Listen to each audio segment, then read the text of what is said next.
Hello everyone, welcome to part 1 of the Mind of a Cuphead Speedrunner series, where I'll be explaining through every single boss in Cuphead, including the DLC at some point, what is going through my head as I am speedrunning each boss.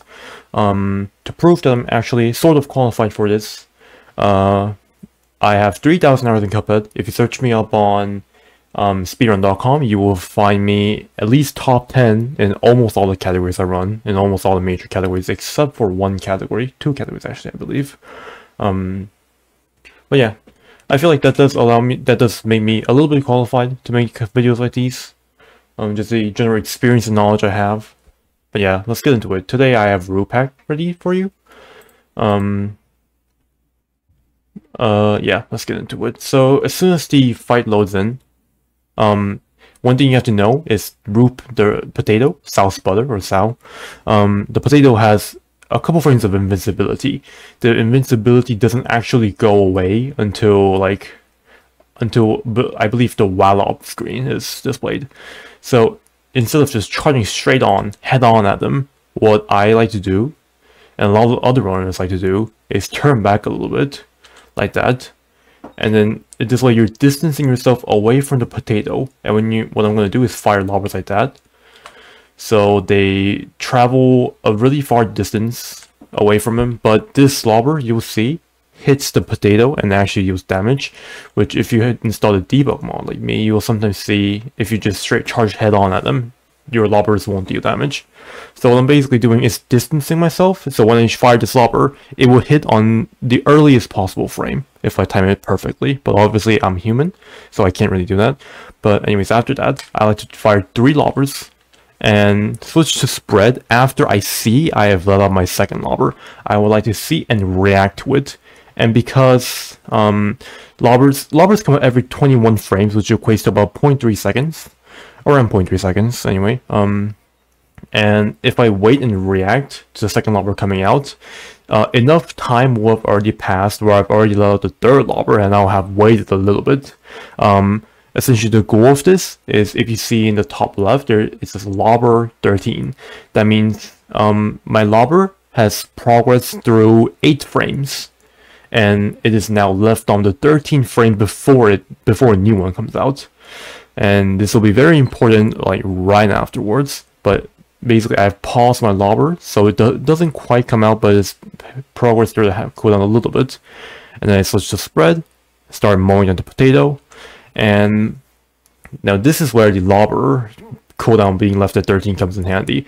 Really, if you want to do this really optimally, like task level optimally, you will leave the lobber at 15 cooldown, but 13 is like about human level. Which I do actually have a video of me leaving at the 15th frame. But yeah, so what I want to do is, I do really quickly here, but I want to crouch down right. So I'm essentially aiming down right, diagonally towards the potato. And I'm going to try and press EX and swamp on the same frame. I'm going to try. I can't do it perfectly, obviously, but I'm going to try. So you can see I was, let's see, 1, 2, 3, 4 frames off. But one thing you do have to know is you have to press EX first and then swap. But pressing them on the same frame also kind of works. But yeah, what that achieves is, if you see here, my lobber cooldown up here is going down to 2. It's gonna go to 1, and it's gonna pop. A lobber is gonna pop out. And then a lobber EX itself pops out again, so I'm getting normal bullets while the EX animation is happening, which normally cannot happen. But EXing first and then swapping allows this to happen. This is called a Kaleva swap, Kaleva. Coined, and I don't think it was coined, but named after the runner who discovered it. And yeah, I do a full delay Kaleva swap in this case, which means you do the swap and let out an extra lobber after the lobber EX, and this was just spread as fast as I can, which I did it basically perfectly here. In this case, you don't want to leave lobber at like 13 or whatever, and you want to switch to spread immediately, because I won't be going for any more EXs. So, oops, I accidentally did that. That's fine. But yeah. So if we review a little bit, 3 lobbers was just spread. Because spread does do more DPS than lobber. And the reason I aimed it down right at them instead of just straight at them is because if you see here, it says supers 2. This will count how many supers or EXs I have used in this level. And it didn't go up by 1, it went up by 2. That actually means I have done double damage to the boss. Interesting thing about this patch I'm playing on is that because of a Unity version jank back in the day, back in this version, if you want to play this version, by the way, it's 1.1.5 Legacy 1.1.5. But yeah, it basically allows you to do double, triple, and in very rare occasions, up to 6 times damage. But yeah, I do double damage. It is possible to do triple damage, but you have to win a coin flip for that, which I didn't win in this case. I also have to be on a very specific pixel. Which, let me show you. This is the, oh god. This is the pixel. I actually landed straight on it, where the leaf on the foreground kind of lines up the middle of Cuphead's pants. Yeah, that's my visual cue for it. And so if you're on this exact pixel and you do the same thing as I do, but win the coin flip instead of losing it, you would do triple damage, and there's a chance the potato will not shoot any more dirt balls after like this first wave, but he didn't get that, so we will let out 1. And then he dies. Now as soon as he does die, I'm gonna dash over to the left side of the screen, and you'll see there's Acme Grow Fertilizer. I want to position Cuphead on the icon, like logo, actually icon, not icon, logo of the fertilizer. And I'm gonna start setting up a lobber trap, which a lobber trap is when you just set up a lot of lobbers bouncing up and down on the screen. So you set up that trap, and the boss steps into the trap, and they get dealt by like a bunch of lobbers, like before like you can actually start attacking the boss. But yeah, my visual cue I set up a very specific lobber trap, and my visual cue is the potato has teeth, as you can see, and in the middle of the teeth there's like a line. I'm gonna wait for that to start going down, and then I'm gonna jump up, do a full jump, and let 1 lobber at the very peak of my jump. And then I'm going to jump again, and before the peak of my jump, I'm going to let out a lobber, and after I start falling again, I'm going to let out another lobber. This basically maximizes that both my lobbers are at the highest point possible in 1 single jump. If I did let out 1 lobber at the peak of my jump, and then started falling down, the other lobber that was let out second would be really low on the ground. It would only bounce like bounced. And on the third bounce, it would disappear like all lobbers do. Yeah, and it would disappear a lot quicker than the other lobbers. But yeah, I'm gonna let out 1, 2, 3 lobbers total so far. Do another before peak and after peak. That's 5 lobbers. Stand on the ground. 1. I visually check. I let out this 1 lobber, so that's 6 lobbers. Another lobber, 7 lobbers. 6, 7, yeah, 7. And then I'm gonna turn around, flick this lobber back into it, so that's 8 lobbers total. And then wait a little bit, and this will just spread, just like I did in the potato. And you see my lobber is now on 10, which is a healthy cooldown. It's not the most optimal, but it's pretty good. And I'm gonna do the same thing I did on the potato with the EX. Try to EX and swap in the same frame. You can see this lobber is out, the lobber EX comes out.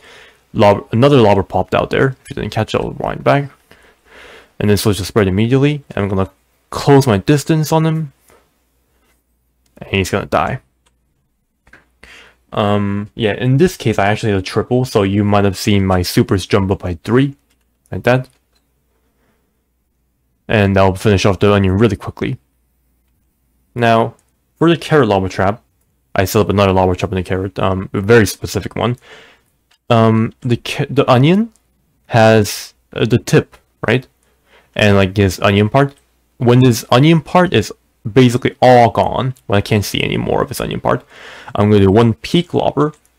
So 1 lobber at the peak of my jump. 2 before peak after peak, so that's 1 before peak after peak and another before peak after peak, and that's the lava trap. But on this jump after the lava trap, at around midway in the screen, I'm gonna let another lobber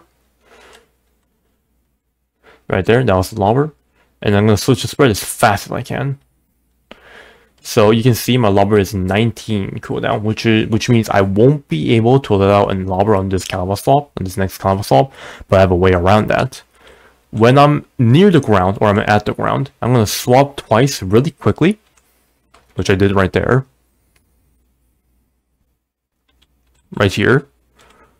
Yeah, right there, I did it there. And what that did is decrease my lobber cooldown from 19 to 12. So this time a lobber will be let out on this Calva swap.